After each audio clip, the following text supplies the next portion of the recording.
الحمد لله رب العالمين والصلاة والسلام على أشرف الأنبياء والمرسلين محمد وآله وأصحابه أجمعين. أما بعد، فقد قال الله تبارك وتعالى في كلامه المجيد: أعوذ بالله من الشيطان الرجيم، بسم الله الرحمن الرحيم. إن عدة الشهور عند الله 12 شهرا في كتاب الله يوم خلق السماوات والأرض منها 4 حرم. صدق الله العظيم. وعن أبي هريرة رضي الله عنه عن النبي صلى الله عليه وسلم قال: لا عدوى ولا طيرة ولا هامة ولا سفر، أو كما قال عليه الصلاة والسلام. محترم اور معزز مصلیان کرام، اللہ تبارک و تعالیٰ کا بڑا احسان ہے کہ اللہ تبارک و تعالیٰ نے ہم کو امت محمدیہ بنایا، امت محمدیہ میں ہم کو شامل فرمایا. امت محمدیہ کی خصوصیت قرآن کریم میں اللہ تبارک و تعالیٰ نے بیان فرمائی: وَكَذَلِكَ جَعَلْنَاكُمْ أُمَّةً وَسَطًا، معتدل امت بنایا. امت محمدیہ کی یہ شان نہیں ہے کہ وہ افراط و تفریط کا شکار ہو. امت محمدیہ کی یہ شان نہیں ہے کہ وہ کسی ایسی چیز کو جو کہ دین میں ثابت نہ ہو اس کو دین میں شامل کر لے. امت محمدیہ کی یہ شان نہیں ہے کہ جو احکام جو بات دین میں ثابت ہے اس کا انکار کر دے اور اس کو دین سے خارج کر دے. یہ امت محمدیہ کی شان نہیں ہے. اصل میں یہ جو مہینہ چل رہا ہے قمری مہینوں کے اعتبار سے وہ ہے سفر المظفر کا مہینہ. دوسرے نمبر پر یہ مہینہ آتا ہے محرم کے بعد. چونکہ اس مہینے کے بارے میں زمانے جاہلیت میں توہمات کچھ پائے جاتے تھے، بدگمانیاں اور بد اعتقادیاں پائی جاتی تھی اسلام سے پہلے. لیکن آج بھی اللہ معاف کرے ہمارے درمیان میں بھی وہ بد اعتقادیاں پائی جاتی ہیں، وہ توہمات پائے جاتے ہیں.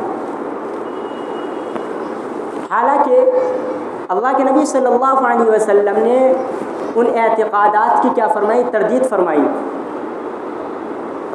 لوگ سفر کے مہینے کو منحوس سمجھتے تھے اور یوں سمجھتے تھے کہ سفر المظفر کے مہینے میں بلائیں اور آفتیں اور مصیبتیں نازل ہوتی ہیں، اور وجہ اس کی یہ بتلائی جاتی تھی کہ اس مہینے میں ماہ سفر المظفر میں اللہ کے نبی صلی اللہ علیہ وسلم بیمار ہوئے تھے. اس وجہ سے منحوس مہینہ ہے اور اس میں بلائیں اترتی ہے. خصوصاً پہلے 13 دنوں کو لوگ منحوس سمجھتے ہیں خصوصی طور پر. ویسے تو پورے مہینے کو منحوس سمجھتے ہیں لیکن خصوصاً پہلے 13 دن ان کو منحوس سمجھتے ہیں. اور وجہ یہ بتلاتے ہیں کہ پہلے 13 دن میں اللہ کے نبی صلی اللہ علیہ وسلم بیمار رہے. لیکن کیا ہم کو معلوم ہے کہ یہ بات درست ہے؟ جب ہم کتابوں کا مطالعہ کرتے ہیں، سیرت کا ہم مطالعہ کرتے ہیں، تو ہم کو یہ بات ملتی ہے کہ اللہ کے نبی صلی اللہ علیہ وسلم جو بیمار ہوئے تھے وہ سفر المظفر کے آخری ایام میں بیمار ہوئے تھے. کب ہوئے تھے؟ سفر المظفر کے آخری ایام میں. میں اپنی طرف سے نہیں کہہ رہا ہوں بلکہ سیرت المصطفیٰ علامہ ادریس کاندھلوی انہوں نے اپنی کتاب میں لکھا ہے 3 جلد میں کہ اللہ کے نبی صلی اللہ علیہ وسلم جو بیماری میں مبتلا ہوئے تھے وہ آخری چہارشنبہ، سفر المظفر کا آخری چہارشنبہ کہتے ہیں بدھ کے دن کو. تو آخری چہارشنبہ جو کہ بدھ کا دن تھا اس میں آپ صلی اللہ علیہ وسلم کو بیماری لاحق ہوئی. لہذا جو یہ کہتے ہیں کہ اللہ کے نبی صلی اللہ علیہ وسلم سفر المظفر کے پہلے 13 دنوں میں بیمار رہے، ان کا یہ کہنا غلط ٹھہرا. اچھا، ایک تو وہ کہتے ہیں کہ پہلے 13 دن بیمار رہے، اور دوسری طرف جب آخری بدھ آتا ہے سفر المظفر کا تو اس کے اندر لوگ خوشیاں مناتے ہیں. عجیب بات ہے بھائی. ایک طرف تو کہتے ہیں کہ بھائی ادھر 13 دن اللہ کے نبی صلی اللہ علیہ وسلم بیمار رہے، اور آخری بدھ کو خوشی مناتے ہیں اور کہتے ہیں کہ اس دن اللہ کے نبی صلی اللہ علیہ وسلم کو صحت ملی تھی اور آپ کی بیماری دور ہوئی تھی۔ آپ غور کریں کہ مان لو پہلے 13 دن اگر آپ بیمار رہے تو ظاہر سی بات ہے آپ اگر اچھے ہوئے، آپ کو صحت ملی، یا تو 13 تاریخ کو ملی ہوگی یا پھر 14 تاریخ کو۔ اب یہ آخری بدھ یہ کہاں سے آ گئی؟ تو اسی سے سمجھ میں آ گیا کہ یہ لوگوں کا کہنا یہ بالکل غلط ہے۔ اور اگر دیکھا جائے، اگر ہم غور کریں تو ہم کو خود سمجھ میں آ جائے گا کہ بھئی اللہ کے نبی صلی اللہ علیہ وسلم آخری بدھ کو بیمار ہوئے تھے اور آخری بدھ کو لوگ خوشی مناتے ہیں، تو یہ کس کی چال ہو سکتی ہے؟ یہ مسلمانوں کی شان ہرگز نہیں ہو سکتی۔ مسلمانوں سے یہ ہرگز نہیں ہو سکتا کہ وہ اس تاریخ میں، اس دن میں جس میں اللہ کے نبی صلی اللہ علیہ وسلم بیمار ہوئے ہوں، اس میں خوشی منائیں۔ یہ ہرگز نہیں ہو سکتا مسلمانوں سے۔ تو اس کو سمجھیں، یہ دشمنان اسلام کی طرف سے غلط پھیلائی ہوئی روایتیں ہیں، غلط پھیلائی ہوئی باتیں ہیں کہ نبی کریم جناب محمد رسول اللہ صلی اللہ علیہ وسلم جس تاریخ میں، جس دن میں بیمار ہوئے تھے، اس دن میں یہ بتلا دیا جائے کہ اس دن میں آپ کے اللہ کے نبی اچھے ہوئے تھے تاکہ مسلمان خوشیاں منانے لگے۔ تو ہم کو یہ جان لینے کے بعد کہ ہمارے نبی آخری بدھ کو اچھے نہیں ہوئے تھے بلکہ بیمار ہوئے تھے، یہ جان لینے کے بعد ہمارے لیے بالکل بھی مناسب نہیں ہے، ہمارے لیے یہ بات بالکل بھی درست نہیں ہے کہ ہم اس دن میں خوشیاں منائیں، بالکل بھی نہیں۔ اسی طرح کسی کا بیمار ہونا یا اللہ کے نبی صلی اللہ علیہ وسلم کا بیماری میں مبتلا ہونا، اس سے یہ مہینہ منحوس بھی نہیں بنتا۔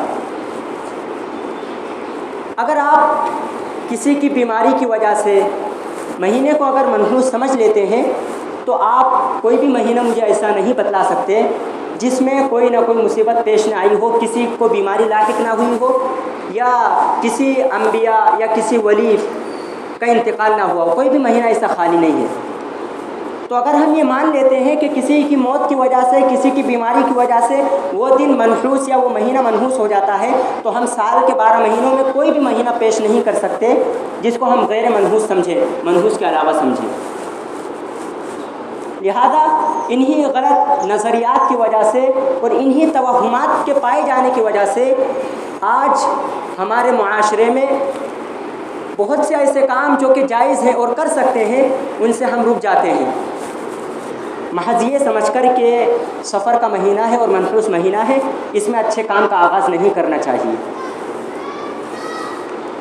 حالانکہ سال کے 12 مہینے، 12 مہینوں کے 365 دن، ان دنوں میں سے کوئی بھی ایسا دن نہیں ہے جو بذات خود اپنے اندر نحوست کو لیے ہوئے ہو۔ زمانہ پورا کا پورا اللہ کا بنایا ہوا ہے۔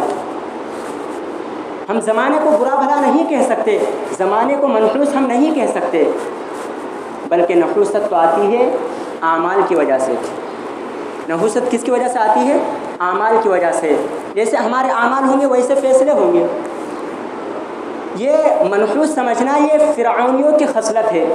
قرآن کریم میں اللہ تبارک و تعالیٰ نے ارشاد فرمایا وَلَقَدْ أَخَذْنَا آلَ فِرْعَوْنَ بِالسِّنِينَ وَنَقْصٍ مِّنَ الثَّمَرَاتِ۔ اس کے آگے اگلی آیت میں فرمایا فَإِذَا جَاءَتْهُمُ الْحَسَنَةُ قَالُوا لَنَا هَٰذِهِ، کہ جب ان کو کوئی اچھائی ملتی ہے تو کہتے ہیں یہ ہمارا حصہ ہے، یہ تو ہم کو ملنی ہی تھی۔ اور جب کوئی برائی ان پر آتی ہے تو کیا کہتے ہیں؟ بِمُوسَىٰ وَمَن مَّعَهُ، کہ حضرت موسیٰ علیہ السلام اور ان کے پیروکاروں کی وجہ سے یہ ہوا ہے۔ تو یہ نحوست، کسی دن کی طرف نحوست کو منسوب کرنا یہ ہماری شان نہیں ہے، بلکہ پورے کے پورے دن، سال کے 12 مہینے، اور 12 مہینے میں جتنے بھی دن ہوتے ہیں سب اللہ کے بنائے ہوئے ہیں، سب اچھے ہیں، کسی میں کوئی نحوست نہیں ہے۔ نحوست آتی ہے ہمارے اعمال کی وجہ سے۔ تو ہم کو کیا کرنا ہے؟ اپنے اعمال درست کرنا ہے۔ لہذا انہی غلط نظریات کی وجہ سے، جو کہ میں نے ابھی بتلایا کہ آخری بدھ کو لوگ برا اور منحوس سمجھتے ہیں، تو اس کے بارے میں بھی لوگوں نے غلط نظریات گھڑ لیے ہیں اور غلط باتیں رائج کر دی ہیں۔ ایک دوسرے کے ساتھ شیئر کر دیے، پھیلا دی ہیں۔ انہی میں سے ایک یہ ہے کہ سفر المظفر کے آخری بدھ کو، آخری چہارشنبے کو سیر و تفریح کرنی چاہیے، اور دلیل یہ دی جاتی ہے کہ چونکہ اللہ کے نبی صلی اللہ علیہ وسلم آخری بدھ کو اچھے ہوئے تھے تو آپ تفریح کے لیے گئے تھے، لیکن یہ بات بالکل غلط ہے۔ جیسا کہ میں نے ابھی بتلایا، آخری چہارشنبے کو تو، آخری بدھ کو تو آپ کو بیماری لاحق ہوئی۔ اسی طرح سے یہ بھی ہے کہ بھئی آخری چہارشنبے کو، سفر المظفر کے آخری بدھ کو، چہارشنبہ یعنی بدھ، سفر المظفر کے آخری بدھ کو نماز پڑھی جائے، مخصوص نماز۔ پہلی رکعت میں سورہ فاتحہ کے بعد فلاں سورت پڑھی جائے، دوسری میں فلاں سورت، سورہ فاتحہ کے بعد کوئی سورت پڑھی جائے، مخصوص صورتیں۔ تو یہ سب بے اصل اور غلط باتیں، ان کی کوئی اصل نہیں ہے۔ اسی طرح روزہ رکھنے کو بھی لوگ باعث برکت سمجھتے ہیں، اور خصوصی فضیلت اس میں بتلاتے ہیں کہ جو شخص سفر المظفر کے آخری بدھ کو روزہ رکھے گا تو اس کو فلاں فضیلت حاصل ہوگی، اس کو دیگر ایام میں روزہ رکھنے سے زیادہ ثواب ملے گا۔ لیکن یہ سب فضول ہے، بیکار ہے۔ اسی طرح لوگ خوشیاں منانے کے لیے اس دن چھٹی کرتے ہیں، ملازم لوگ چھٹی کرتے ہیں اور اپنے جو مالک ہوتے ہیں ان سے مٹھائی وغیرہ کا مطالبہ کرتے ہیں کہ یہ خوشی کا دن ہے، ہدیے تحفے مانگتے ہیں۔ تو یہ سب باتیں فضول ہیں، ان سب باتوں سے ہم کو بچنا ہے۔ یہ مہینہ جس طرح سے عام مہینے ہیں اسی طرح یہ بھی مہینہ ہے، اس کے اندر کوئی نحوست اور اس کو منحوس سمجھنا یہ بالکل غلط ہے۔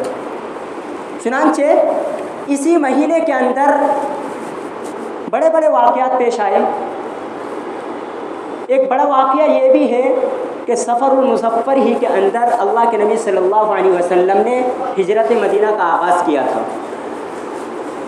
چنانچہ سیرت خاتم الانبیاء اس میں یہ بات لکھی ہوئی ہے کہ اللہ کے نبی صلی اللہ علیہ وسلم نے غار ثور کے اندر قیام کے تیسرے دن، یعنی آپ قیام فرما رہے تھے، اس کے تیسرے دن غار ثور سے نکلے، اور تاریخ کون سی تھی؟ ربیع الاول کی پہلی تاریخ تھی۔ تو پہلی تاریخ کو جب اللہ کے نبی ربیع الاول کی، اس کے بعد جو مہینہ آئے گا وہ ربیع الاول کا مہینہ ہوگا، تو ربیع الاول کی جب پہلی تاریخ کو آپ غار ثور سے نکل رہے ہیں اور فرما کیا رہے ہیں کہ غار ثور کے قیام کے تیسرے دن وہاں سے نکلے غار ثور سے، تو سمجھ میں آیا کہ اللہ کے نبی صلی اللہ علیہ وسلم نے جو ہجرت کا آغاز کیا تھا اور ہجرت کی جو ابتدا کی تھی وہ سفر المظفر کے مہینے میں کی تھی، سفر المظفر کے آخری ایام میں۔ لہذا ہم اس مہینے کو منحوس سمجھیں یہ درست نہیں ہے، بلکہ نحوست، ابھی میں نے بتلایا کہ نحوست بذات خود نہ کسی گھڑی میں ہے، نہ کسی دن میں ہے، نہ کسی ہفتے میں ہے، نہ کسی مہینے میں ہے، سب کے سب دن اللہ کے بنائے ہوئے ہیں۔ حدیث قدسی میں ہے، اللہ تبارک و تعالیٰ ارشاد فرماتے ہیں کہ ابن آدم مجھے برا بھلا کہتا ہے، گالی دیتا ہے۔ وہ کس طرح؟ کہ وہ زمانے کو برا بھلا کہتا ہے، حالانکہ زمانہ تو میں خود ہوں، انا الدہر، زمانہ تو میں خود ہوں، میرے ہاتھ میں سب کچھ ہے، خیر بھی شر بھی سب اللہ کے ہاتھ میں ہے۔ لہذا اگر کسی کو، پہلی بات تو یہ سمجھ لے کہ یہ مہینہ منحوس نہیں، لیکن اگر اس کے باوجود بھی کسی کو اگر کوئی اس مہینے میں نقصان پیش آتا ہے تو اس کی وجہ سے وہ یہ نہیں کہہ سکتا کہ یہ مہینہ منحوس ہے۔ کیوں؟ کیونکہ بھائی تکالیف، مصیبتیں، پریشانیاں تو دیگر مہینوں میں پیش آتی ہیں، تو کیا آپ ہر مہینے کو منحوس سمجھنے لگیں گے؟ نہیں۔ تو جس طرح ہم دیگر مہینوں میں اگر کوئی مصیبت پیش آ جائے، کوئی بیمار ہو جائے، کسی کا انتقال ہو جائے تو ہم اس کو منحوس نہیں سمجھتے، تو ہمارے لیے جائز نہیں ہے کہ ہم سفر المظفر کے مہینے کو منحوس سمجھیں۔ اچھا، اس مہینے کو سفر کہتے کیوں ہیں؟ دیکھیے، جب ہم لغت میں دیکھتے ہیں تو ہم کو دو لفظ ملتے ہیں، ایک ہے صفر اور ایک ہے سفر۔ ان دونوں کو معنی ہے خالی، خالی۔ تو چونکہ 3 مہینے، اس سے پہلے کے جو 3 مہینے ذوالقعدہ، ذوالحجہ اور تیسرا مہینہ محرم، یہ 3 مہینے لگاتار آتے ہیں اور یہ 3 مہینے حرمت والے تھے۔ ان مہینوں میں پہلے قتال کرنا ممنوع تھا، قتال کی اجازت نہیں تھی، لہذا اہل عرب ان 3 مہینوں میں رکے رہتے تھے قتال سے، جنگ وغیرہ سے۔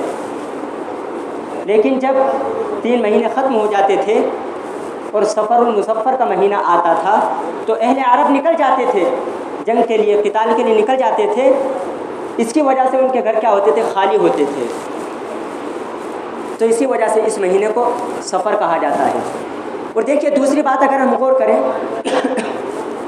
تو ہر مہینے کے آگے کوئی نہ کوئی نام لگاتے، جیسے محرم کے آگے لگاتے الحرام، محرم الحرام. ربیع الاول، جمادی الاولی، جمادی الاخری. اسی طرح رجب کے آگے لگاتے المرجب، رجب المرجب.